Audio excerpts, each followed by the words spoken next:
Kung nakuha kong humarap sa kaso at tanggapin ang kaparusahan ng isang krimen kung saan ako'y napawalang sala, lalong kayang-kaya kong harapin ang isang Bryce Hernandez na lantarang sinungaling at magnanakaw.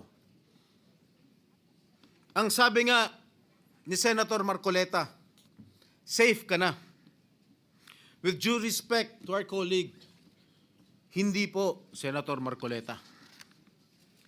Hindi ikaw, hindi ako, at lalong hindi safe ang taong bayan.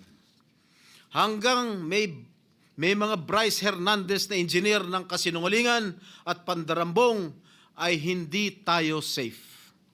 Hanggang may mga ghost projects sa DPWH at iba pang ahensya ng gobyerno, hindi safe ang pera ng bawat Pilipino na nagbabayad ng buwis.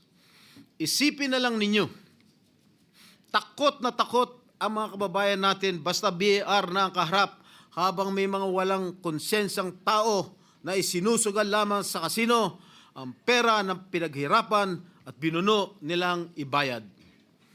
Hanggang may mga tao na nagbabayad, nananakot at ngayon ay pilit na nililis ang kwento, ay hindi tayo safe.